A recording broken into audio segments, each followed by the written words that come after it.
Welcome to the Prayagraj institute. आज हम लोग बात करेंगे यूपीएससी 2024 प्रीलिम्स के पेपर के बारे में। इस पेपर में जो प्रश्न पूछे गए थे उन प्रश्नों का उत्तर हम इस वीडियो में डिस्कस करेंगे। तो चलिए स्टार्ट करते हैं यूपीएससी प्रीलिम्स 2024 के पहले प्रश्न के साथ।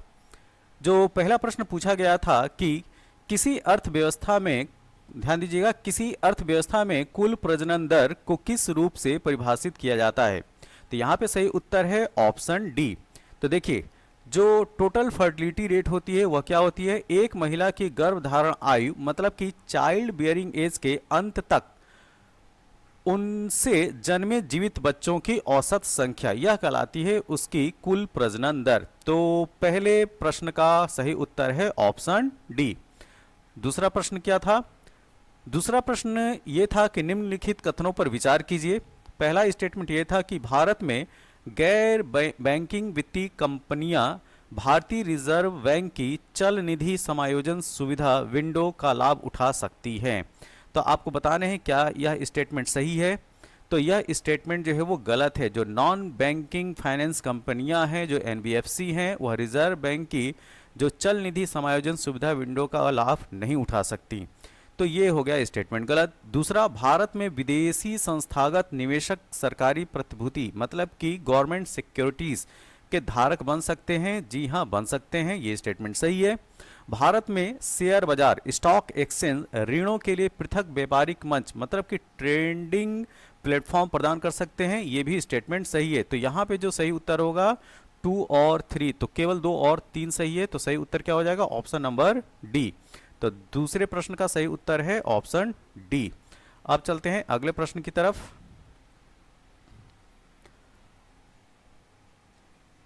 प्रश्न नंबर 3, भारत में निम्नलिखित में से कौन कॉर्पोरेट बॉन्डों और सरकारी प्रतिभूतियों में व्यापार कर सकते हैं? तो बीमा कंपनियां कर सकती हैं, पेंशन निधि ये भी कर सकते हैं, खुदरा निवेशक जो है वो भी कर सकते हैं। तो यहां पे सही उत्तर है ऑप्शन डी, 1, 2 और 3। चौथा प्रश्न, निम्नलिखित पर विचार कीजिए। ETF, exchange traded fund, motor वाहन, तीसरा मुद्रा की अदला बदली, उपयुक्त में से किसे या किन्हें वित्तीय लिखित मतलब कि वित्तीय लिखित इंस्ट्रूमेंट माना जाता है, ये आपको बताना है। तो चौथे प्रश्न का उत्तर है 1 और 3 केवल सही है। ठीक है, तो मोटर वाहन जो है वित्तीय लिखित मतलब इंस्ट्रूमेंट नहीं माने जाते हैं। तो यहां पे सही उत्तर है ऑप्शन डी, 1 और 3। अब चलते हैं पांचवें प्रश्न की तरफ। पांचवा प्रश्न ये रहा। ठीक है, भारतीय अर्थव्यवस्था के सेक्टर के संदर्भ में निम्नलिखित युग्मों पर विचार कीजिए। ठीक है, तो यहाँ पे आर्थिक गतिविधियां बताई गई हैं और वह किस सेक्टर से संबंधित है वो आपको बताना है इस प्रश्न में। ठीक है, तो देखिए, आर्थिक गतिविधियों में कृषि उत्पाद का भंडार, इसके सामने सेकेंडरी सेक्टर लिखा हुआ है, डेयरी फार्म प्राथमिक लिखा है, खनिज की खोज तृतीयक लिखा है, कपड़ा बुनाई द्वितीयक लिखा है। तो यहाँ पे जो सही उत्तर है केवल 2 जो है वो सही सुमेलित है। ठीक, कृषि उत्पाद का भंडारण जो है वो सेकेंडरी सेक्टर में ही था, डेयरी फार्म प्राइमरी में है, ये सही है। कपड़ा बुनाई जो है वो सेकेंडरी में है, ठीक, उद्योग धंधे में आता है, ये भी सही है। ठीक, तो 2 और 4, इस हिसाब से ये और ये, तो क्या होगा सही उत्तर? Option B. तो इस प्रश्न का सही उत्तर है ऑप्शन बी। 5 का हो गया बी। छठे प्रश्न को देखते हैं। निम्नलिखित सामग्रियों पर विचार कीजिए। ठीक, कृषि अवशिष्ट, मक्का के दाने, अवशिष्ट जल शोधन अवपंक, कास्ट मिल अपशिष्ट, उपयुक्त में से किसका उपयोग संधारणी विमानन ईंधन के उत्पाद के लिए फीड स्टॉक के रूप में किया जा सकता है?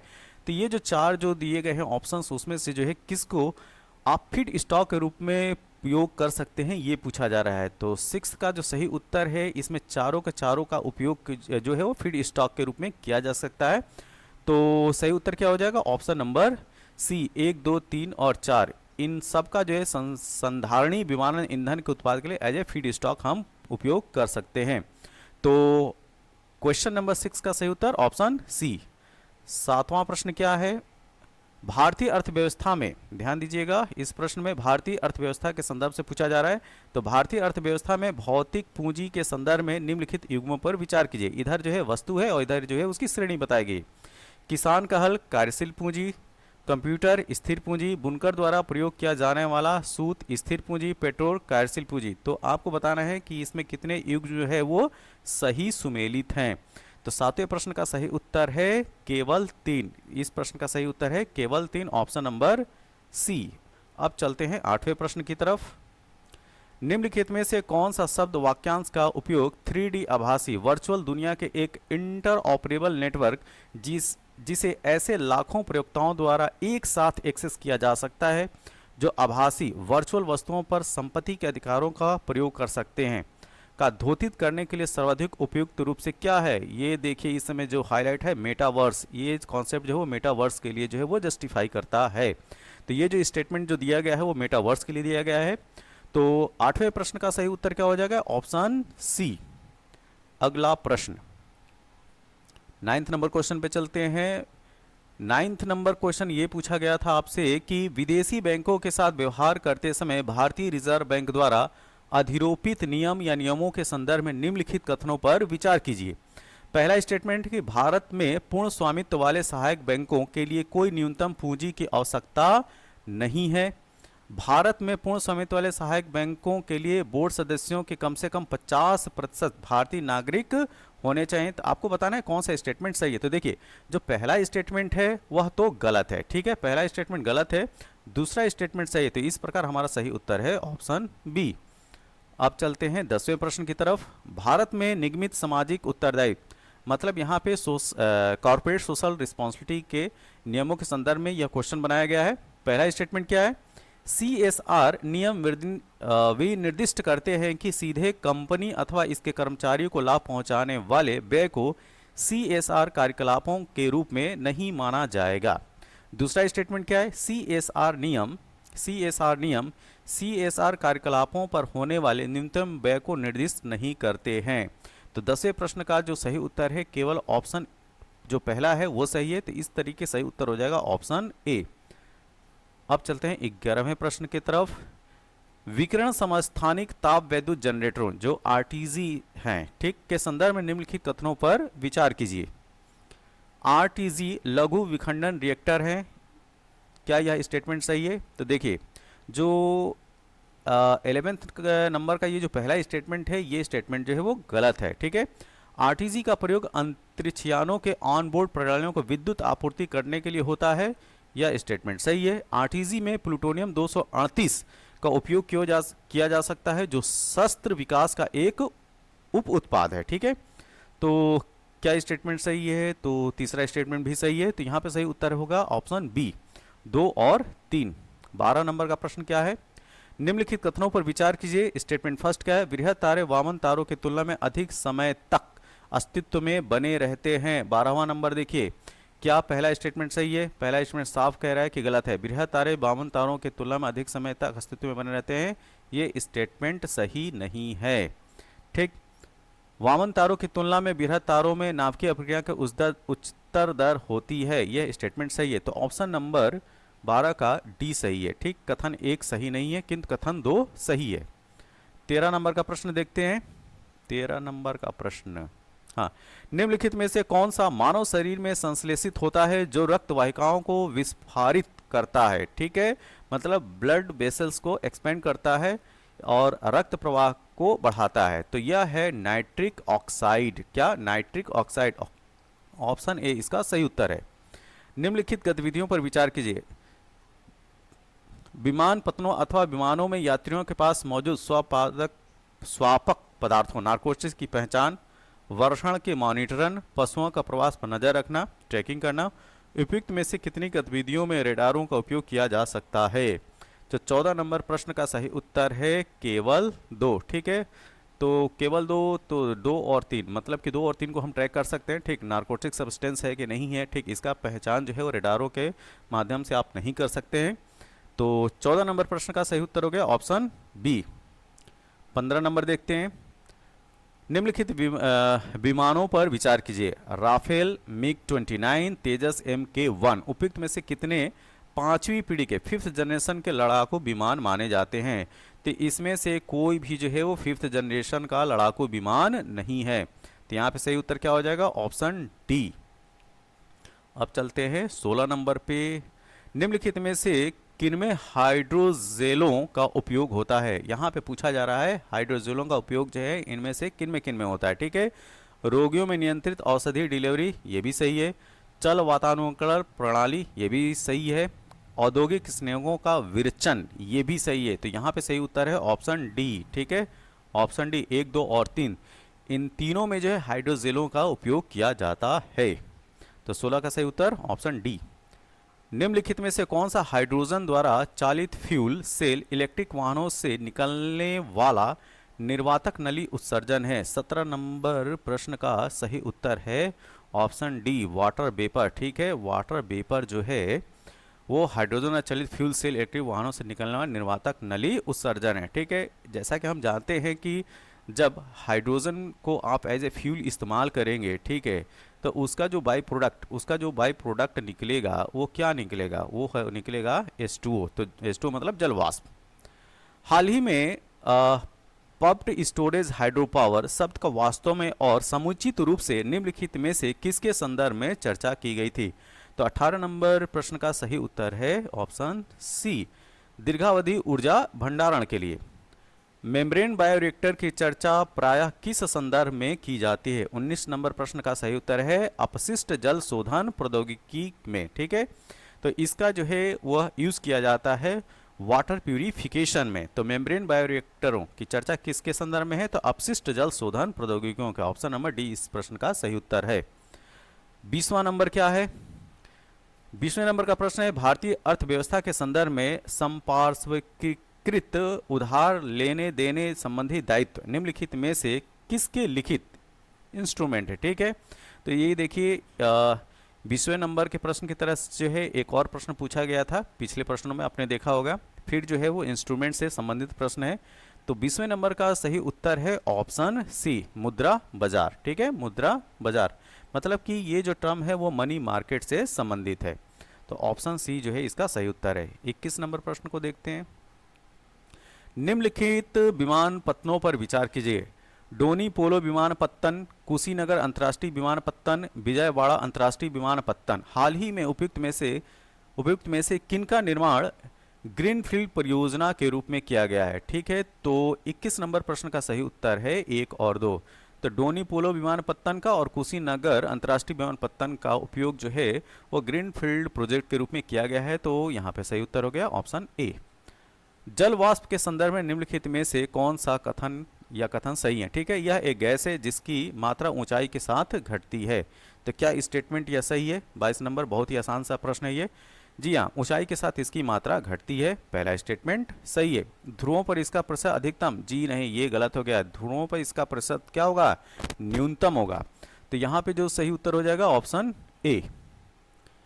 निम्नलिखित विवरण पर विचार कीजिए। तापमानों की वार्षिक और दैनिक सीमा रेंज निम्न है, ठीक है। वर्ष भर वर्षण होता है। वर्षण में भिन्नता 50 सेंटीमीटर से 250 सेंटीमीटर के बीच है। तो आपको बताना है इस तीनों स्टेटमेंट के आधार पे कि यह किस प्रकार की जलवायु को निरूपित कर रहा है, ठीक है। तो 23वें प्रश्न का सही उत्तर है समुद्री पश्चिमी तटीय जलवायु, ठीक है। तो मराइन वेस्ट कोस्ट क्लाइमेट को जो है ये संदर्भित है, ठीक है। यहाँ पे आपको क्या देखने को मिलेगा? तापमानों की वार्षिक और दैनिक सीमा रेंज निम्न होगी। वर्ष भर वर्षण होता रहेगा और वर्षण में भिन्नता 50 सेंटीमीटर से लेके 250 सेंटीमीटर होगी। तो 23 का सही उत्तर है ऑप्शन डी। अगला प्रश्न, कोरियोलिस बल के संदर्भ में निम्नलिखित में से कौन से कथन सही हैं? तो ये कोरियोलिस फोर्स से क्वेश्चन है, बेसिक्स जियोग्राफी का ये क्वेश्चन है, 24 नंबर। तो यह पवन वेग की वृद्धि के साथ बढ़ता है, ये स्टेटमेंट सही है। यह ध्रुवों पर सर्वाधिक है और भूमध्य रेखा पर विद्यमान नहीं होता है, ये भी स्टेटमेंट सही है। बहुत ही आसान से ये प्रश्न था, तो यहाँ पे सही उत्तर हो जाएगा ऑप्शन सी, 1 और 2। अच्छा, प्रत्येक वर्ष 21 जून को निम्नलिखित में से किस अक्षांशों पर 12 घंटे से अधिक समय तक सूर्य का प्रकाश विद्यमान रहता है? तो इक्वेटर पे ये इस ऑप्शन गलत है। कर्क रेखा पर सही है। मकर रेखा पे ये गलत है। उत्तरी ध्रुव आर्कटिक सर्कल पे ये सही है। तो हमारा सही उत्तर क्या हो जाएगा? ऑप्शन 2 और 4, मतलब ऑप्शन डी। यहाँ पे 2 और 4 सही है। अब चलते हैं 26 नंबर प्रश्न पे। 26 नंबर प्रश्न क्या कह रहा है? निम्नलिखित क्षेत्रों में से एक में विश्व की सबसे बड़ी उष्णकटिबंधीय पीठभूमि है, ओके, जो जीवाश्म ईंधन से होने वाले लगभग 3 वर्ष के वैश्विक कार्बन उत्सर्जन को धारण करता है और जिसके संभाव्य विनाश से वैश्विक जलवायु पर प्रतिकूल प्रभाव पड़ सकता है, निम्नलिखित में से कौन सा उस क्षेत्र का द्योतित करता है। तो ये दिए गए स्टेटमेंट के आधार पे आपको बताना है कि वह किस क्षेत्र को इंडिकेट कर रहा है। तो ये है कांगो बेसिन, क्या ऑप्शन बी। इस प्रश्न का सही उत्तर है ऑप्शन बी। ठीक है, ऑप्शन बी जो है वो करेक्ट आंसर है, कांगो बेसिन। अगला प्रश्न 27 नंबर का प्रश्न, कई उपभोक्ता उत्पादों के निर्माण के लिए प्रयुक्त होने वाले परफ्लोरोएल्किल और परफ्लोरोएल्किल पदार्थ PFAS के संदर्भ में निम्नलिखित कथनों पर विचार कीजिए। PFAS पेयजल, खाद्य और खाद्य पैकेजिंग सामग्रियों में व्यापक रूप से पाए जाते हैं। PFAS पर्यावरण में आसानी से निम्नलिखित मतलब डिग्रेडेड नहीं होते हैं। PFAS के लगातार संपर्क के परिणाम स्वरूप जंतुओं के शरीर में जैव संचयन हो सकता है। तो देखिए, अगर आप तीनों इस स्टेटमेंट को देखेंगे तो तीनों एक दूसरे से कोरिलेट हैं। ठीक है, तो दूसरा और तीसरा तो एकदम कोरिलेट है। तो इस प्रकार 2 और 3 तो क्लियर हो गया कि सही है। ठीक है, PFAS पेयजल, खाद्य और खाद्य पैकेजिंग सामग्रियों के व्यापक रूप से पाए जाते हैं, ये स्टेटमेंट सही है। PFAS पर्यावरण में आसानी से डिग्रेडेड नहीं होते हैं, ये सही है। और डिग्रेडेड नहीं होते हैं इसी वजह से इनका जो है बायो एक्यूमुलेशन होता है। क्या होता है? बायो एक्यूमुलेशन होता है। ठीक, तो यहाँ पे 1, 2 और 3 तीनों स्टेटमेंट सही हैं। तो सही उत्तर क्या हो जाएगा? Option D. इस प्रश्न का सही उत्तर है ऑप्शन डी। अब चलते हैं अगले प्रश्न की तरफ। निम्नलिखित पर विचार कीजिए। कैराबिड, बिटल्स, कांतर, सेंटीपीड्स जिसको बोलते हैं, मक्खियां, दीमक और बर उपयुक्त जीवों के कितने प्रकार में पराजिव्याव जातियां मतलब कि पैरासिटाइड स्पीसीज पाई जाती हैं? तो इस तरह का प्रश्न जो है वो यूपीएससी के ट्रेंड में अक्सर रहता है। तो यहाँ पे जो केवल 3 हैं वह जो है वो पैरासाइट स्पीसीज के रूप में पाई जाती हैं, केवल 3। ऑप्शन बी जो है इसका सही उत्तर है। 29 नंबर को देखते हैं। निम्नलिखित पौधों पर विचार कीजिए। मूंगफली, कुल्थी जिसको हॉर्स ग्राम बोलते हैं, और सोयाबीन उपयुक्त में से कितने मटर कुल की फैमिली के हैं? तो ये तीनों के तीनों जो हैं वो मटर कुल की फैमिली में आते हैं। तो 29 का क्या हो जाएगा? सभी 3, ऑप्शन सी। अगला प्रश्न, statement first. Indian flying fox को वन्य जीव संरक्षण अधिनियम 1972 के अधीन पीड़क जंतु की श्रेणी में रखा गया है। ठीक, 30 नंबर का क्वेश्चन है। तो पहला जो स्टेटमेंट है ये तो सही है, पीड़क जंतु से मतलब है वर्मिन। तो जो इंडियन फ्लाइंग फॉक्स है वो 1972 का वाइल्ड लाइफ प्रोटेक्शन एक्ट के तहत उसको वर्मिन की श्रेणी में रखा गया है। तो पहला स्टेटमेंट सही हो गया। इंडियन फ्लाइंग फॉक्स अन्य जंतुओं का रक्त पीता है, ध्यान दीजिए यह स्टेटमेंट गलत है।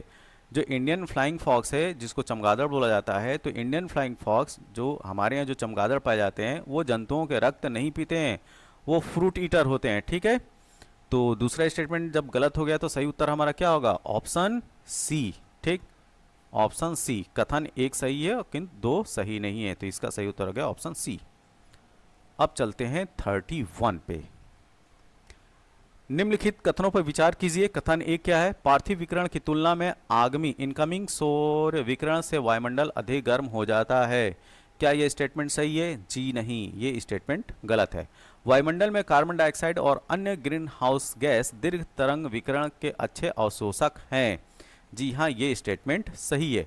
तो 31 नंबर प्रश्न का सही उत्तर क्या हो जाएगा? ये हो जाएगा ऑप्शन डी। कथन 1 सही नहीं है किंतु कथन 2 सही है। अब चलते हैं 32 नंबर पे। भूमध्य रेखा इक्वेटर पर क्षोभ मंडल की मोटाई ध्रुवों की तुलना में बहुत अधिक है। क्या स्टेटमेंट ये सही है? जी हाँ, ये स्टेटमेंट सही है। ठीक, भूमध्य मतलब इक्वेटर पर प्रबल संवहनी धाराओं द्वारा उष्मा को अधिक ऊंचाई तक ले जाया जा सकता है। तो दूसरा स्टेटमेंट भी सही है और साथ में उसको एक्सप्लेन भी करता है। तो 32 का सही उत्तर क्या हो जाएगा? Option A. 33 नंबर प्रश्न को देखते हैं। 33 नंबर प्रश्न, निम्नलिखित पर विचार कीजिए। ज्वलखंडास्मी मतलब पायरोक्लास्टी मलबा, जो पायरोक्लास्टी जो डिब्रीज होती है मलबा, ये पहला दिया गया है स्टेटमेंट। राख और धूल, नाइट्रोजन यौगिक, सल्फर यौगिक उपयुक्त में से कितने ज्वालामुखी उद्गारों के उत्पाद होते हैं? तो ये चारों के चारों जो है आपको वोल्केनिक इरप्शन में देखने को मिलेंगे। तो यहाँ पे सही उत्तर क्या हो जाएगा? Option D. जनवरी माह में तापीय रेखा मानचित्रों आइसोथर्मल मैप से प्राप्त कौन सा या कौन से निष्कर्ष सही हैं? 34 का को जो है हमें डील करना है। तो देखिए, समताप रेखाएं महासागर के ऊपर उत्तर की ओर और महाद्वीप के ऊपर दक्षिण की ओर विचलित हो जाती है, ये बिल्कुल सही है। शीत महासागरीय धाराओं गल्फ स्ट्रीम और उत्तरी अटलांटिक अप्रवाह ड्रिफ्ट की उपस्थिति उत्तरी अटलांटिक महासागर को शीतल बनाती है और समताप रेखाएं उत्तर की ओर मुड़ जाती है। क्या ये स्टेटमेंट सही है? 34वें नंबर का जो सेकंड स्टेटमेंट है वो है डाउटफुल, ठीक, दूसरा स्टेटमेंट सही नहीं है। तो इस प्रश्न का जो सही उत्तर होगा केवल एक, ये वाला स्टेटमेंट सही है, ठीक। तो इस प्रश्न का सही उत्तर हो गया ऑप्शन ए। 35 नंबर देखते हैं। निम्नलिखित में से कौन से देश विश्व के 2 सबसे बड़े कोको उत्पादक के रूप में विख्यात हैं? ठीक है, तो कोको प्रोडक्शन के बारे में पूछा जा रहा है 35 नंबर का प्रश्न। यहां पे सही उत्तर है कोटे डी आइवर और घाना। कोटो डी आइवर और घाना ये जो हैं विश्व के 2 सबसे बड़े कोको उत्पादक राज्य हैं, ठीक। तो ये जो है वो आसान सा प्रश्न था, 35 का ऑप्शन होगा सी। 36 नंबर प्रश्न को देखते हैं। पश्चिम से पूर्व की ओर प्रयागराज के अनुप्रवाह में गंगा से मिलने वाली हिमालय की नदियों के संदर्भ में निम्नलिखित में से कौन सा अनुक्रम सही है, ये आपको बताना है, ठीक है। तो ये अनुक्रम क्या है? गोमती, घाघरा, गंडक और कोसी, ठीक। बिहार की नदी है कोसी। तो इस तरीके से आप जो है पश्चिम से पूर्व में आपको इसको अरेंज कर सकते हैं। तो 36 नंबर प्रश्न का सही उत्तर क्या हो गया? Option B. अगला प्रश्न, निम्नलिखित में कथनों पर विचार कीजिए। चट्टानों के अपक्षय के कारणों में से एक कारण वर्षा है। क्या वर्षा के कारण अपक्षय होता है? क्या यह स्टेटमेंट सही है? ये आपको बताना है। तो देखिए, जो पहला स्टेटमेंट है सही है। वर्षा जल में घोल के रूप में कार्बन डाइऑक्साइड विद्यमान होता है। ओके, वर्षा जल में वायुमंडलीय ऑक्सीजन विद्यमान होता है। तो 37 नंबर प्रश्न का जो सही उत्तर है, कथन 2 और कथन 3 दोनों सही हैं तथा दोनों कथन एक की व्याख्या करते हैं। तो जो स्टेटमेंट सेकेंड है और स्टेटमेंट थर्ड है वो सपोर्ट करता है कि चट्टानों के अपक्षय के कारणों में से एक कारण वर्षा है, ठीक है। तो इस प्रकार हमारा जो सही उत्तर होगा 37 का वो होगा ऑप्शन ए। 38 देखते हैं। निम्नलिखित देशों पर विचार कीजिए। फिनलैंड, जर्मनी, नॉर्वे और रूस। निम्नलिखित उपयुक्त में से कितने देशों की सीमा उत्तरी समुद्र के साथ लगती है? तो यहाँ पे आपको बताना है कि नॉर्थ सी के साथ सीमा लगने वाले देशों की संख्या कितनी है? तो केवल 2, ठीक। ऑप्शन बी इसका जो है वो सही उत्तर है। केवल इसमें से 2 देश ऐसे हैं जिनकी सीमा जो है वो नॉर्थ सी के साथ लगती है, ठीक है। तो वो है नॉर्वे और फिनलैंड।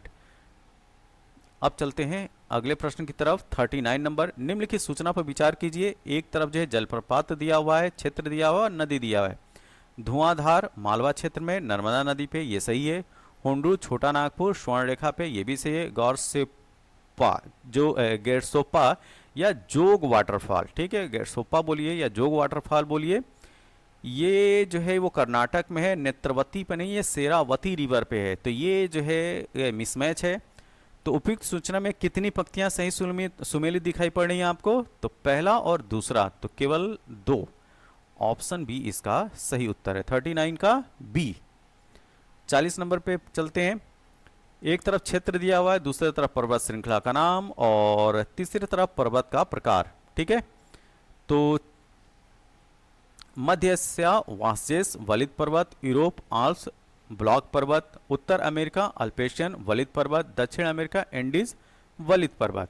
तो यहाँ पे जो मैच है 40 का केवल और केवल 2 है, ठीक। तो यहाँ पे सही उत्तर है ऑप्शन बी। जीव सिकाड़ा, मंडूक फुदक, फ्रॉग हॉपर और ताल विसर्पी पॉड स्केटर क्या है? ये है कीट, ऑप्शन सी। 42 नंबर, बाजार में मिलने वाले अनेक च्युइंगम पर्यावरणीय प्रदूषण का स्रोत मानी जाती है। क्या यह स्टेटमेंट सही है? तो 42 की अगर हम बात करें तो ये स्टेटमेंट बिल्कुल सही। च्युइंगम जो है वो पर्यावरण को प्रदूषण का सोर्स माने जा सकते हैं। अनेक च्युइंगमों में गोंद गम बेस के रूप में प्लास्टिक होता है, ठीक। ये भी बात सही है। इसी वजह से ये जो च्युइंगम है क्या है, वो इन्वायरमेंट की दृष्टि से हार्मफुल है, ठीक। तो सही उत्तर क्या होगा? Option A. यहाँ पे सही उत्तर है ऑप्शन ए। कथन एक और कथन दो दोनों सही हैं तथा कथन दो कथन एक की व्याख्या भी करता है। ठीक, तो ये जो च्युइंगम लोग खाते हैं वो जो है वो प्लास्टिक के ही रूप होते हैं, इस वजह से वो पर्यावरण को नुकसान पहुंचाते हैं। निम्नलिखित युग्मों पर विचार कीजिए। एक तरफ देश दिया हुआ है और दूसरी तरफ अपने प्राकृतिक आवास में पाया जाने वाला जंतु। Brazil, indri, Indonesia, elk, Madagascar, बोनोबो। ये थोड़ा जो है वो थोड़ा नहीं, ये ज़्यादा कठिन प्रश्न है। 43 नंबर। तो 43 का जो सही उत्तर है ये इसमें से कोई नहीं। ठीक है, ऑप्शन डी। ऑप्शन डी इसका सही उत्तर है। ब्राजील में इंड्री नहीं है, इंडोनेशिया में एल्क नहीं है, मेडागास्कर में बोनोबो जो है वो अपने नेचुरल हैबिटेट में नहीं पाए जाने वाले जंतु हैं। 44 देखते हैं।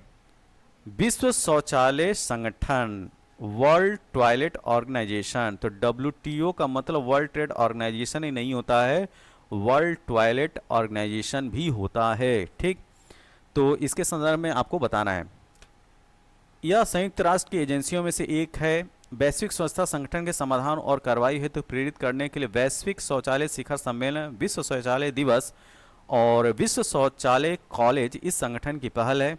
इसके कार्यों का मुख्य लक्ष्य कम विकसित देशों और विकासशील देशों को खुले में शौच की समाप्ति के लक्ष्य की प्राप्ति के लिए निधि प्रदान करना है। तो इस प्रश्न का जो सही उत्तर है 44 का वो है ऑप्शन ए। केवल दूसरा जो इसका स्टेटमेंट है वो सही है, ऑप्शन ए। 45 ने निम्नलिखित कथनों पर विचार कीजिए। सिंह की कोई विशेष प्रजनन ऋतु नहीं होती है, ये स्टेटमेंट सही है। दूसरा, अधिकांश अन्य बड़ी बिल्लियों से भिन्न चीता दहाड़ता नहीं है, ये भी स्टेटमेंट सही है। ठीक है, नर सिंह से भिन्न नर तेंदुए गंध चिन्ह द्वारा अपना क्षेत्र घोषित नहीं करते हैं, ये स्टेटमेंट हो गया गलत। तो 45 का जो सही उत्तर है वो है ऑप्शन नंबर ए, 1 और 2 सही है। 46 देखते हैं। निम्नलिखित में से कौन सा 100 मिलियन किसानों का सही विवरण है? जो 100 मिलियन फार्मर की बात की जा रही है उसके संदर्भ में कौन सा स्टेटमेंट सही है? तो 46 का जो सही स्टेटमेंट है आपको मैं बता दूं, ये है पहला। ठीक, या नेट शून्य मतलब कार्बन प्राकृतिक सकारात्मक खाद्य और जल प्रणालियों की ओर संक्रमण को तेज करने के लिए एक मंच है जिसका लक्ष्य किसानों की पुनरुत्थानशीलता में वृद्धि करना है। तो ऑप्शन ए इसका सही उत्तर है। 47 देखते हैं। निम्नलिखित पर विचार कीजिए। बैटरी भंडारण, बायोमास जनरेटर, ईंधन सेल, रूफटॉप सौर प्रकाश वोल्टेज यूनिट उपयुक्त में से कितने वितरित ऊर्जा संसाधन माने जाते हैं? तो 47 का सही उत्तर है चारों के चारों, first, second, third and fourth, ये चारों के चारों जो है वितरित ऊर्जा संसाधन के रूप में माने जाते हैं। तो ऑप्शन डी इसका सही उत्तर है। 48 को देखते हैं। निम्नलिखित में से कौन सा वृक्ष एक ऐसे कीट के साथ एक अद्वितीय संबंध को दर्शाता है जो इस वृक्ष के सह विकसित हुआ है और वह एकमात्र कीट है जो इस पेड़ को परागित कर सकता है? तो इसके लिए जो सही स्टेटमेंट है ऑप्शन ए, अंजीर, फीग। तो ये फीग के साथ जो है वो सहचर्य संबंध स्थापित किए हुए यह कीट। तो 48 का सही उत्तर क्या हो गया? Option A. निम्नलिखित पर विचार कीजिए। 49 नंबर को देखते हैं। तितली, मत्स्य, मंडूक मतलब कि मेढक उपयुक्त में से कितनों में विषाक्त जातियां हैं मतलब कि पॉइजनस स्पीसीज पाई जाती हैं, ये आपको बताना है। तो 49 का सही उत्तर है ऑप्शन सी। तीनों के तीनों में जो है वो विषाक्त मतलब कि पॉइजनस स्पीसीज जो है आपको देखने को मिल जाएंगी। 50 नंबर देखते हैं। निम्नलिखित पर विचार कीजिए। काजू, पपीता और रक्त चंदन, रेड सैंडलवुड की बात की जा रही है। ठीक है, तो 50वें नंबर का जो सही उत्तर है वो है ऑप्शन बी, केवल और केवल 2। उपयुक्त में से कितने वृक्ष वास्तव में भारत के देशी वृक्ष हैं? वो हैं 2। ठीक, ऑप्शन बी इसका जो है वो सही उत्तर है। अगला प्रश्न। निम्नलिखित कथनों पर विचार कीजिए। साहिल क्षेत्र में अस्थिरता और बिगड़ती सुरक्षा स्थिति विद्यमान है। ठीक, 51 नंबर का प्रश्न है। हाल ही में साहिल क्षेत्र के कई देशों में सैन्य कब्जा तख्ता पलट हुआ है। उपयुक्त कथनों के संबंध में निम्नलिखित कौन सा सही है? कथन 1 और कथन 2 दोनों सही हैं तथा कथन जो 2 है स्टेटमेंट सेकंड कथन 1 की व्याख्या भी करता है। तो यहाँ पे सही उत्तर है ऑप्शन ए। अब चलते हैं 42 पे।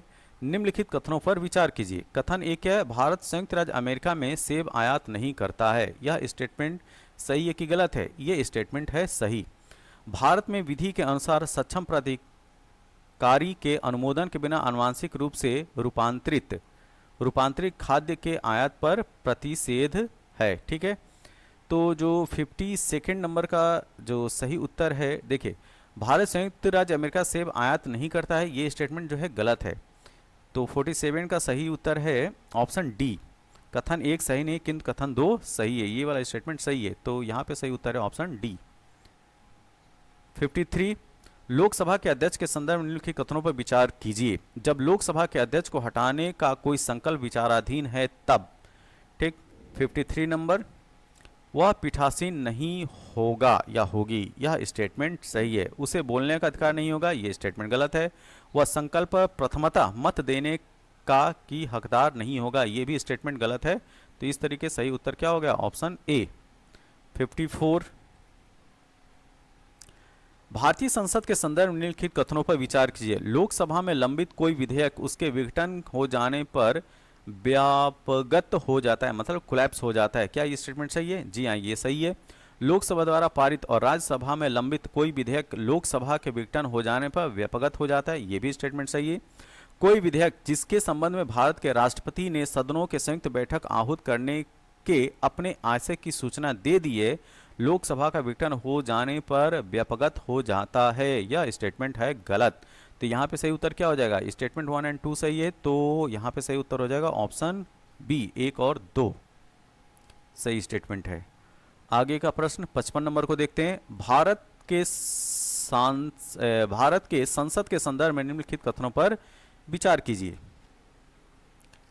भारत के राष्ट्रपति द्वारा किसी सदन के सत्रावसान के लिए मंत्रिपरिषद के परामर्श की आवश्यकता नहीं है, यह स्टेटमेंट है गलत। हर चीज के लिए जो है परामर्श की आवश्यकता होती है। ठीक, सदन का सत्रावसान सामान्यतः सदन के अनिश्चित काल के लिए स्थगित होने के पश्चात किया जाता है, किंतु भारत के राष्ट्रपति द्वारा उस सदन के सत्रावसान करने पर कोई वर्जन नहीं है जो सत्र में है, यह स्टेटमेंट सही है। लोकसभा का विघटन भारत के राष्ट्रपति द्वारा असाधारण परिस्थितियों को छोड़कर मंत्रिपरिषद के परामर्श से किया जाता है, ये भी स्टेटमेंट सही है। तो यहाँ पे 2 और 3 ऑप्शन सी। 55 के बाद 56 निम्नलिखित कथनों पर विचार कीजिए। हाल ही में यूरोपीय संसद ने the net zero industry act को मंजूरी दी है, क्या स्टेटमेंट सही है 56 का? जी हाँ, पहला स्टेटमेंट सही है। यूरोपीय संघ वर्ष 2040 तक कार्बन तटस्थता न्यूट्रलिटी प्राप्त करने का आशय रखता है और इसलिए इसका लक्ष्य उस समय तक अपनी सभी स्वच्छ प्रौद्योगिकी विकसित करना है। तो 56 का जो सही उत्तर है वो है ऑप्शन नंबर सी।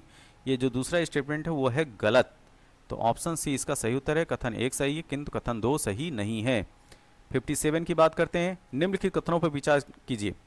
हाल ही में वेनेजुएला अपने आर्थिक संकट से तेजी से उबरने में सफल हुआ है और अपने लोगों को दूसरे देशों में पलायन प्रवास करने से रोकने में सफल हुआ है। इस स्टेटमेंट को ध्यान से देखिए। 57 ये स्टेटमेंट जो है वो गलत है। ठीक है, ये स्टेटमेंट गलत है, वो अपने प्रवासन को नहीं रोक पा रहा है। ठीक, अभी भी जो वहाँ पे आर्थिक संकट है। वेनेजुएला के पास विश्व के सबसे बड़े तेल भंडार हैं, ये जो है ये स्टेटमेंट सही है। तो यहाँ पे सही उत्तर हो जाएगा ऑप्शन डी। 58 पे चलते हैं। डिजिटल इंडिया भूमि अभिलेख आधुनिकीकरण कार्यक्रम के संदर्भ में निम्नलिखित कथनों पर विचार कीजिए। इस योजना को कार्यान्वित करने के लिए केंद्र सरकार 100% वित्त पोषण करती है। 58 नंबर क्वेश्चन देखिए, क्या यह स्टेटमेंट सही है? जी हाँ, ये स्टेटमेंट बिल्कुल सही है। इस योजना के अंतर्गत भू संपत्ति कैडेस्ट्रल मानचित्र डिजिटलीकृत किए जाते हैं, ये भी स्टेटमेंट सही है। स्थानीय भाषा में उपलब्ध अधिकार अभिलेखों को भारत के संविधान द्वारा मान्यता प्राप्त किसी भी भाषा में लिप्यंतरित मतलब कि ट्रांसलेट करने की पहल की गई है, ये भी सही है। तो 58 का जो सही उत्तर है वो है ऑप्शन नंबर डी।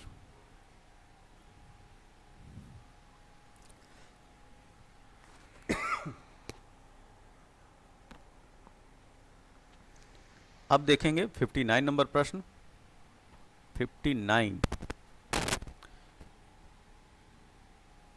प्रधानमंत्री सुरक्षित मातृत्व अभियान के संदर्भ में निम्नलिखित कथनों पर विचार कीजिए। यह योजना किसी भी सरकारी स्वास्थ्य सुविधा केंद्र में गर्भावस्था की दूसरी और तीसरी तिमाही महिलाओं के प्रसव पूर्व चिकित्सा देखभाल सेवाओं के लिए न्यूनतम पैकेज और प्रसवोत्तर 6 महीने के स्वास्थ्य चिकित्सा देखभाल सेवा की गारंटी देती है, ये स्टेटमेंट सही है।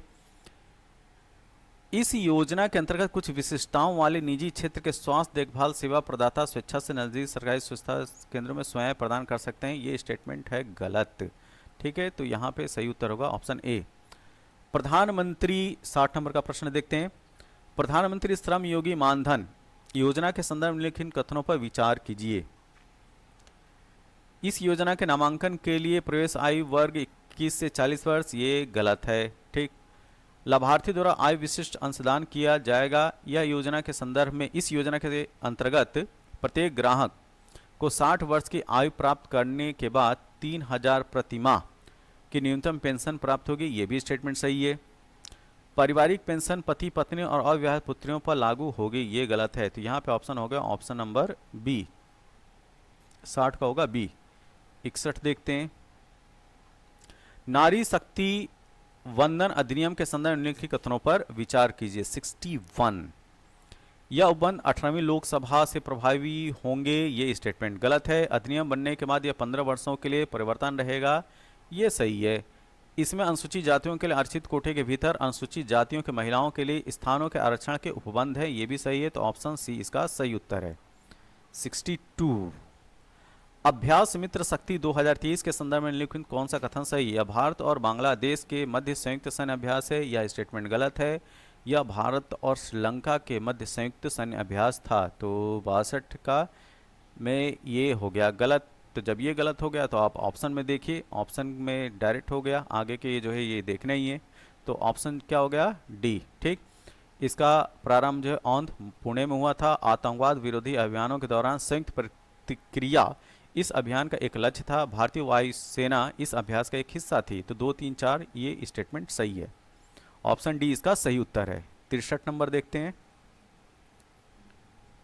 प्रतिषेध रिट उच्चतम न्यायालय या उच्च न्यायालयों द्वारा किसे और किस प्रयोजन से जारी किया गया एक आदेश है? 63 नंबर प्रश्न ये है निचली अदालत को किसी मामले में कार्यवाही जारी रखने के प्रतिषेध करने के लिए। Option C. अगला प्रश्न, निम्नलिखित कथनों पर विचार कीजिए। वह राज्य का राज्यपाल है जो उस राज्य के किसी समुदाय को अनुसूचित जनजाति के रूप में मान्यता देता और घोषित करता है। क्या यह स्टेटमेंट सही है? 64 ध्यान से देखिए। जी हाँ, यह स्टेटमेंट सही है। किसी राज्य में अनुसूचित जनजाति के रूप में घोषित किसी समुदाय के लिए आवश्यक नहीं है कि दूसरे राज्य में भी ऐसा हो। क्या स्टेटमेंट सही है? 64 का। तो दोनों के दोनों स्टेटमेंट जो है वो सही है। तो यहाँ पे ऑप्शन हो गया सी। केंद्रीय बजट के संदर्भ में निम्नलिखित कथनों पर विचार कीजिए। ठीक। तो ये जो है वो केंद्रीय बजट से है प्रश्न 65 का। तो प्रधानमंत्री की ओर से केंद्रीय वित्त मंत्री संसद के दोनों सदनों के समक्ष वार्षिक वित्तीय विवरण रखते हैं। तो पहला स्टेटमेंट क्या सही है? जी नहीं, प्रधानमंत्री की ओर से नहीं, भारत के राष्ट्रपति की मंजूरी रहती है। ठीक है, तो ये हो गया स्टेटमेंट गलत। केंद्रीय स्तर पर भारत के राष्ट्रपति की अनुशंसा के बिना अनुदानों की मांग नहीं की जा सकती है, ये स्टेटमेंट है सही।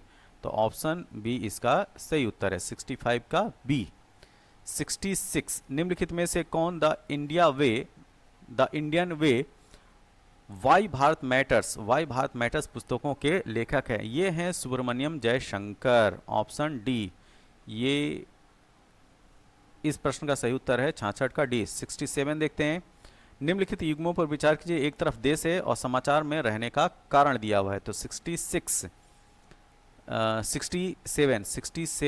में अर्जेंटीना सबसे खराब आर्थिक संकट, सही है। सूडान देश की नियमित सेना और अर्धसैनिक बलों के मध्य युद्ध, तुर्की नाटो की अपनी सदस्यता निरस्त कर दी। तो यहाँ पे जो सही उत्तर है 67 का वो है केवल 2 युग्म इसके जो है वो सही है। ठीक, ऑप्शन बी। 67 का सही उत्तर है ऑप्शन बी। 68 को देखते हैं। सुमेड पाइपलाइन यूरोप को जाने वाली फारस की खाड़ी के तेल, प्राकृतिक गैस, नौभार शिपमेंट के लिए एक रणनीतिक मार्ग है। सुमेड पाइपलाइन लाल सागर को भूमध्य सागर से जोड़ती है। तो यहाँ पे जो है ऑप्शन नंबर ए इसका सही उत्तर है। कथन 1 और कथन 2 दोनों सही है तथा कथन 2 कथन 1 की व्याख्या करता है।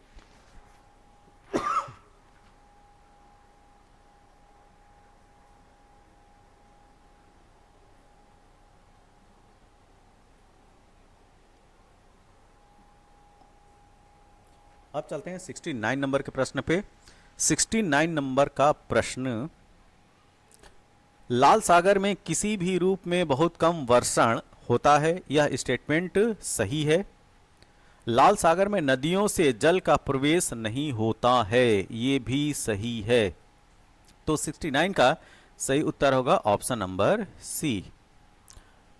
70 नंबर प्रश्न को देखते हैं। पर्यावरण संरक्षण एजेंसी ईपीए के अनुसार निम्नलिखित में से कौन सा सल्फर डाइऑक्साइड उत्सर्जन का सबसे बड़ा स्रोत है? ठीक, 70 नंबर को देखते हैं। तो जीवाश्म ईंधनों का उपयोग करने वाले विद्युत संयंत्र, ठीक है। तो जो भी पावर प्लांट है जो फॉसिल फ्यूल का यूज करते हैं, वहां से जो है सल्फर डाइऑक्साइड का सबसे ज्यादा उत्सर्जन होता है। तो यहां पे सही उत्तर क्या हो जाएगा? Option D.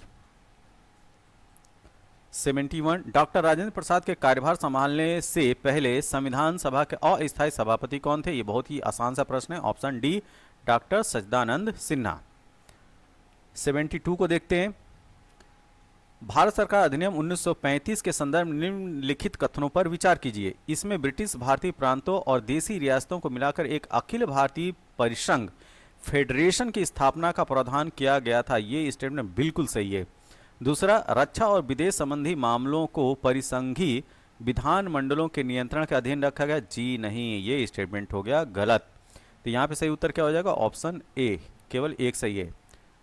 निम्नलिखित में से कौन सी नाटककार भास की रचना है? नाटककार भास की रचना कौन सी है, ये आपको बताना है। तो ये है मध्यम व्याय योगा, ठीक है, व्याय योगा। तो मध्यम व्याय योगा जो है नाटककार भास की रचना है। ऑप्शन सी, 73 का सही उत्तर है सी। संघभूति एक भारतीय बौद्ध भिक्षु जिन्होंने 4वीं शताब्दी ईस्वी के अंत में चीन की यात्रा की, निम्नलिखित में से किस पर भाष्य के लेखक थे? तो 74 का सही उत्तर बताना है। तो इसका सही उत्तर है सर्वास्तिवाद विनय, सर्वास्तिवाद विनय, ऑप्शन सी। 74 का सही उत्तर क्या हो गया? Option C. अब चलते हैं 75 नंबर। यूनेस्को द्वारा जारी विश्व धरोहर सूची में शामिल की गई निम्नलिखित संपत्तियों पर विचार कीजिए, ठीक है। शांति निकेतन, रानी की वाव, होयसल के पवित्र मंदिर समूह, बोधगया स्थित महाबोधि मंदिर परिषद। उपयुक्त में से कितनी संपत्तियों को वर्ष 2023 में शामिल किया गया है, ये ध्यान रखना है, ठीक है। तो 2023 में शामिल हैं शांति निकेतन और होयसला के पवित्र मंदिर समूह, ऑप्शन 3। तो 1 और 3, तो इस प्रकार केवल 2 जो है वो क्या है, वो शामिल किए गए थे। तो इस प्रश्न का सही उत्तर क्या होगा? 75 का सही उत्तर होगा केवल 2, ऑप्शन बी। 76 को देखते हैं। भारत के संविधान के अनुच्छेद 368 के अनुसार संसद निम्नलिखित में से किनके द्वारा संविधान के किसी उपबंध में संशोधन कर सकती है? परिवर्धन, परिवर्तन और निरसन, ये तीनों जो है वो आर्टिकल 368 के तहत संशोधन माने जाते हैं। तो यहाँ पे सही उत्तर क्या हो जाए? 1, 2 और तीनों जो है वो सही है। तो ऑप्शन डी इसका सही उत्तर है। अब चलते हैं 77 नंबर पे। निम्नलिखित देशों पर विचार कीजिए। इटली, जापान, नाइजीरिया, दक्षिण कोरिया और दक्षिण अफ्रीका। उपयुक्त में से किन देशों का उल्लेख प्रायः मीडिया में उनकी निम्न जन्म दर अथवा वृद्धोन्मुख जनसंख्या अथवा ह्रासमान जनसंख्या के लिए किया जाता है? तो 77 का जो सही उत्तर है वह है इटली, ये सुर्खियों में बना रहता है, जापान और दक्षिण कोरिया। तो 1, 2 एंड 4 क्या हो गया? Option number A, option number A इसका सही उत्तर है। 78 जो है वो धन विधेयक से संबंधित प्रश्न है। संसद में धन विधेयक के संबंध में निम्नलिखित कथनों पर विचार कीजिए। 78 का उत्तर देखते हैं। तो अनुच्छेद 109 में धन विधेयक के संबंध में विशेष प्रक्रिया का उल्लेख किया गया है, ये स्टेटमेंट सही है। तो पहला स्टेटमेंट सही। दूसरा, धन विधेयक राज्यसभा में पुनः स्थापित नहीं किया जाएगा, ये दूसरा भी सही है। तीसरा, राज्यसभा या तो विधेयक को अनुमोदन दे सकती है या परिवर्तन के लिए सुझाव दे सकती है, किंतु इसे अस्वीकार नहीं कर सकती, ऑप्शन 3। तो यहाँ पे जो सही उत्तर है वह 1, 2, 3 होगा। चौथा स्टेटमेंट भी पढ़ लेते हैं, ये वैसे गलत है। राज्यसभा द्वारा धन विधेयक में सुझाए गए संशोधन को लोकसभा द्वारा स्वीकार करना होगा, ये स्टेटमेंट क्या है? ये गलत है, ठीक है। तो यहाँ पे सही उत्तर क्या हो जाएगा? ऑप्शन सी, 1, 2 और 3। कंसिडर, हिंदी में इसको पढ़ते हैं, ओके। निम्नलिखित में से कौन से भारतीय सशस्त्र सेना के तीनों सेवाओं में समकक्ष रैंक के संदर्भ में सही सुमेलित हैं? 79 की बात की जा रही है, ठीक है। तो यहाँ पे जो है 1 और 3, मतलब 1 और 3 जो है वो मैच है, ठीक। तो 79 का जो सही उत्तर है वो है ऑप्शन नंबर बी। तो ब्रिगेडियर एयर कमांडर और कमांडर, ठीक, ब्रिगेडियर थल सेना में कहलाता है, वायुसेना में एयर कमांडर कहलाता है और नौसेना में कमांडर कहलाता है, ठीक है। वहीं पे थल सेना में मेजर, वायुसेना में स्क्वाड्रन लीडर और नौसेना में लेफ्टिनेंट कमांडर कहलाता है। तो यहाँ पे सही उत्तर क्या हो गया? Option B. पूर्वोत्तर परिषद, नॉर्थ ईस्ट काउंसिल की स्थापना पूर्वोत्तर परिषद अधिनियम 1971 द्वारा की गई थी। वर्ष 2002 में एनईसी अधिनियम में संशोधन के बाद परिषद में निम्नलिखित में से किन किन सदस्यों को शामिल किया गया है? तो 80 नंबर का प्रश्न, ठीक।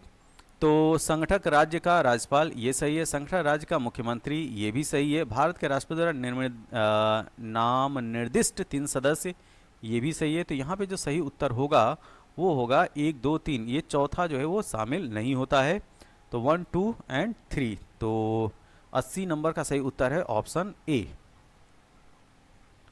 81 को देखते हैं। स्टेटमेंट फर्स्ट क्या है? यदि संयुक्त राज्य अमेरिका अपने ऋण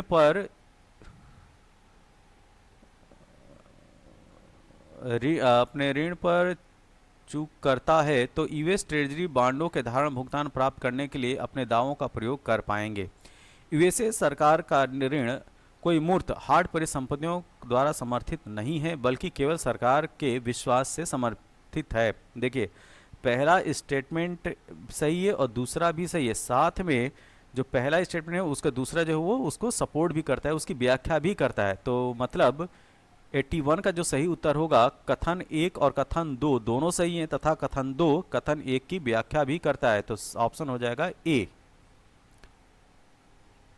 82 नंबर, सामूहिक उधार बहु उधारता के माध्यम से उधारकर्ता के चूक डिफॉल्ट का जोखिम बढ़ाता है। सामूहिक ऋण एक नियत राशि एकमुश्त निधि हो सकती है, किंतु ऋण व्यवस्था क्रेडिट लाइन नहीं हो सकती, ठीक है। 82 नंबर देखिए, ठीक। तो यहाँ पे जो कथन 1 जो है वो तो सही है, ठीक, लेकिन जो कथन 2 है वो सही नहीं है। तो इस प्रकार हमारा सही उत्तर हो जाएगा ऑप्शन सी। अब चलते हैं 83 नंबर पे, ठीक। डिजिटल रुपए के संबंध में निम्नलिखित कथनों पर विचार कीजिए। 83 नंबर प्रश्न, यह भारतीय रिजर्व बैंक आरबीआई द्वारा अपनी मौद्रिक नीति के अनुरूप जारी की गई एक राष्ट्रीय सॉवरेन मुद्रा है। यह स्टेटमेंट सही है। आरबीआई के तुलन पर बैलेंस शीट पर देयता के रूप में दिखाई देता है, ये भी सही है। यह अपने डिजाइन से ही मुद्रास्फीति के विरुद्ध बीमाकृत है, ये भी सही है। सॉरी, ये बीमाकृत नहीं है, ठीक है, ये गलत है, ठीक, ये इंश्योर्ड नहीं है। यह वाणिज्यिक बैंक मुद्रा और नकदी के लिए स्वतंत्र रूप से परिवर्तनीय है। 1, 2, 4 इसका सही उत्तर है ऑप्शन डी। अगला प्रश्न, प्राचीन भारत के संदर्भ में गौतम बुद्ध को सामान्यतः निम्नलिखित में से किन उपनामों से जाना जाता है? तो महात्मा बुद्ध को के 2 उपनाम हैं, क्या यहाँ पे जो दिया गया है, शाक्य मुनि और तथागत, ठीक है। तो यहाँ पे जो सही उत्तर होगा वो होगा ऑप्शन बी। 84 का ऑप्शन बी जो है वो सही उत्तर है, 2 और 3।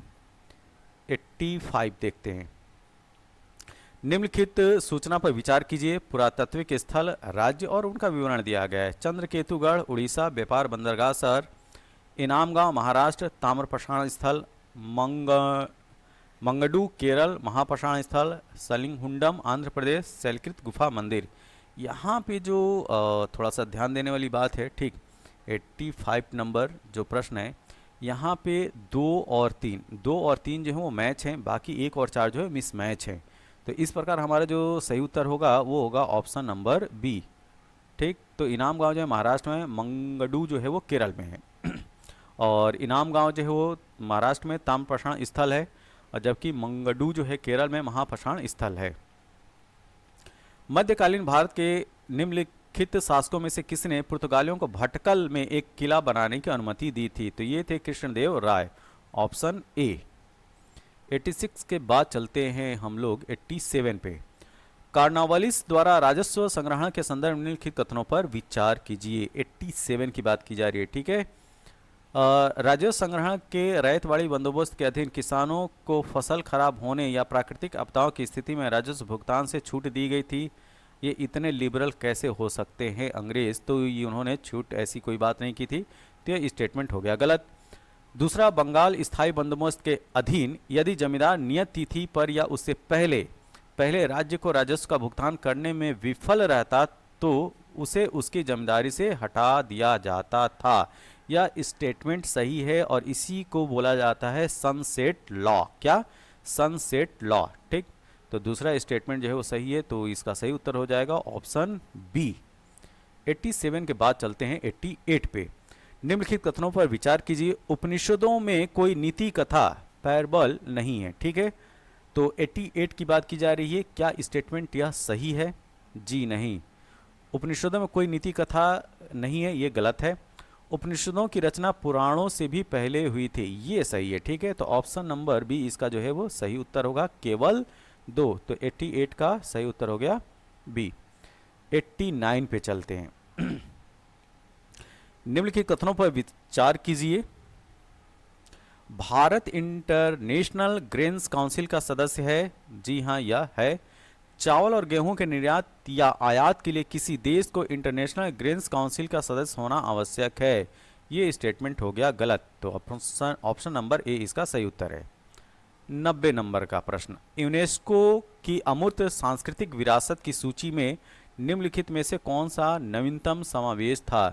तो मेरे हिसाब से जो है इस पूरे प्रश्न पत्र का सबसे आसान सा प्रश्न जो है ये है। ठीक, तो ये काफ़ी हाईलाइट भी रहा है। ठीक है, करंट अफेयर से इसको कोरिलेट कीजिए। तो ये है गरबा नृत्य, ऑप्शन सी। 91 पे चलते हैं। दिसंबर 2023 तक भारत सरकार द्वारा कितने परिसीमन आयोग गठित किए गए हैं? यहाँ पे दिसंबर 2023 तक की बात की जा रही है। 91 नंबर प्रश्न। तो अब तक जो है दिसंबर 2023 तक 4 परिसीमन आयोग गठित किए जा चुके हैं।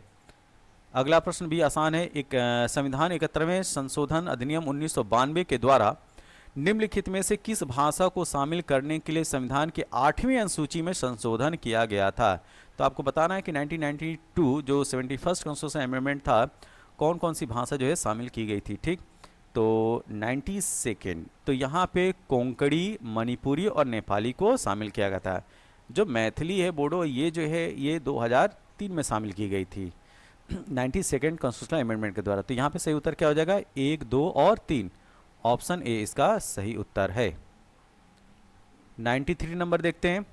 भारतीय जनसंघ डॉक्टर श्यामा प्रसाद मुखर्जी, मतलब एक तरफ दल का नाम दिया और दूसरी तरफ उसके नेता का नाम दिया है। तो Bharatiya Jansangh doctor Shyama Prasad Mukherjee, socialist party C Rajagopalachari, Congress for democracy Jagjivan Ram, Swatantra party आचार्य नरेंद्र देव। तो 93 का जो सही उत्तर है, केवल और केवल 2 जो है इसमें मैच हैं, बाकी के जो है वो मिस मैच हैं। तो ऑप्शन बी इसका सही उत्तर है। 93 का सही उत्तर है बी।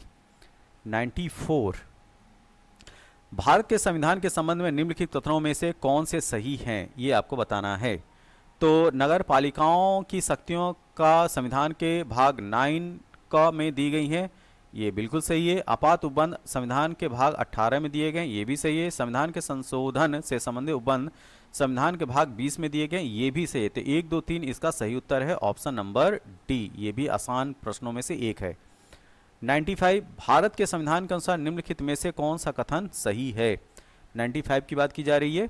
ठीक, तो देखिए भारत के संविधान के अनुसार दिए गए ये जो 4 स्टेटमेंट है उसमें ऑप्शन नंबर सी सही है। अंतर्राज्यीय संगरोध संघ सूची के अधीन एक संघ विषय है। ठीक है, तो इंटर स्टेट जो डिस्प्यूट होते हैं, ठीक, जो गतिरोध उत्पन्न होते हैं वो एक जो है संघ का विषय है, यूनियन लिस्ट का सब्जेक्ट है। ऑप्शन नंबर सी इसका सही उत्तर है। 95 का सही उत्तर क्या हो गया? ऑप्शन सी। 96 देखते हैं। भारत के उच्चतम न्यायालय में निजता के अधिकार को, राइट टू प्राइवेसी की बात की जाए, भारत के संविधान के निम्नलिखित किस अनुच्छेद के अंतर्गत रखा गया है? तो आर्टिकल 21, आर्टिकल 21 इसका सही उत्तर है। 97 पे चलते हैं।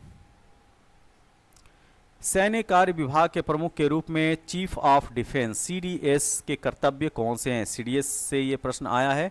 ठीक, तो आपको जो है सीडीएस के कर्तव्य को बताना है। चीफ ऑफ स्टाफ कमेटी के स्थायी अध्यक्ष होते हैं, ये ऑप्शन सही है। तीनों सेवा प्रधानों सर्विस चीफ पर सैन्य कमान का प्रयोग करना, क्या यह सीडीएस के संदर्भ में यह स्टेटमेंट सही है? ध्यान से देखिए। ये जो स्टेटमेंट है, सेकंड स्टेटमेंट ये है गलत, ठीक है। पहला तो सही है। तीसरा देखते हैं, सभी तीनों सेवाओं ट्राई सर्विस के विषयों पर रक्षा मंत्री के प्रधान सैन्य सलाहकार, ये भी सही है। तो एक और तीन तीनों सही हैं, तो ऑप्शन नंबर डी इसका सही उत्तर होगा। तो 97 का सही उत्तर क्या हो गया? Option D. 98 पे आते हैं। मूलभूत आवश्यकताओं को पूरा करने सहित दूरस्थ क्षेत्रों में स्थानीय जन समुदाय के उत्थान के लिए सेना द्वारा संचालित अभियान ऑपरेशन को क्या कहा जाता है?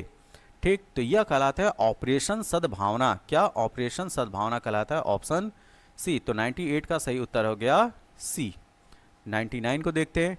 विश्व में किन्हीं दो देशों के मध्य सबसे लंबी सीमा निम्नलिखित में से किनके मध्य है? ठीक है, तो ये जो है जनरल जीके के क्वेश्चन के रूप में इसको आप कंसीडर कर सकते हैं। ये भी आसान प्रश्नों में से एक है।